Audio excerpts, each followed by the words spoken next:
In Business Central, you can use quotes to suggest prices and discounts for items and services your customers or other contacts have requested. Now, you can start creating quotes in several ways. So for me, the fastest way is by simply clicking here on the sales quote action. So that will create a new quote. If you don't have the same action available in your role center, you might want to go to the sales department, or maybe use a search function, or just click here on the sales quote tile. So this will open, in my case, 3 existing quotes. And also from here, I can create a new one. So let's go ahead. So I will create a new quote. I will enter the customer name. Also note that you can create quotes for contacts. So in case the company that requests services or items is not yet a customer, you can also create a quote for a contact. So in this case, let's go ahead and enter or select a customer. So I will use one of my standard demo customers, customer 10,000. So now the customer information is entered on the general fast tab, but also on invoice details, like you can see here, the payment terms, shipping and billing, and so on. So like I just showed you, you can display more fields by clicking here on Show More. So that will display, for example, additional address fields, additional date fields, and so on. So let's go to the lines, because here on the lines, I need to specify the items, the products, the services, the customer requests. All right, so and I can do this by, first of all, selecting the type. So items are of course related to products and services, but you can also make quotes for resources, which are quite often used in combination with projects, even for fixed assets, item charges, GL accounts, and so on. But let's stick to items for this example. Next, I can click here on number. So for example, let's take the Paris guest chair.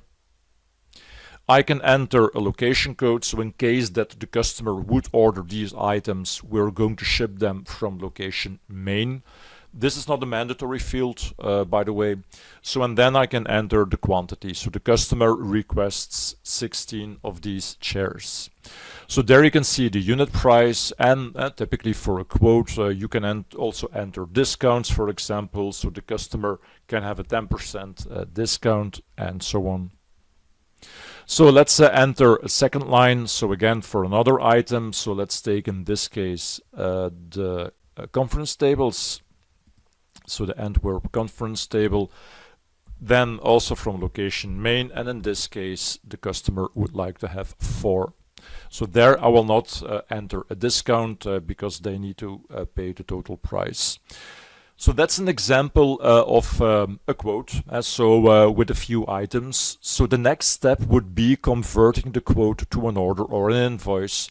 So and that's something that you typically do when the customer accepts the quote. So and here at the top you can see make order, make invoice.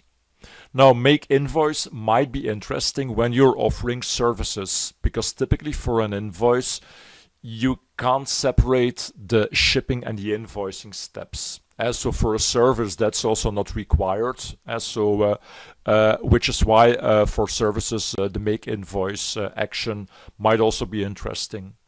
But in case of items, you might want to use make order, because in an order you can separate the physical shipping of items from the invoicing step, which is often required by companies. So in this case, I will click here on make order, and yes. So now you can see that the quote has been converted to an order. So do you want to open the new order? Yes, we do.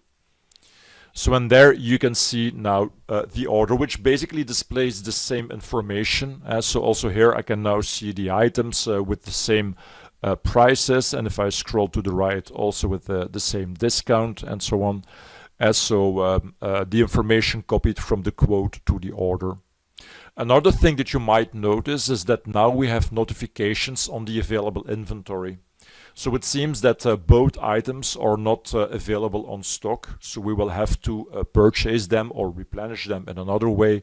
But we didn't get these notifications when creating the quote, and that's simply because then the system doesn't know whether the customer will accept the quote or not. So the availability is not relevant at the moment of creating a quote, at least not for Business Central, but becomes relevant when you convert the quote to an order, because now we have a commitment to the customer.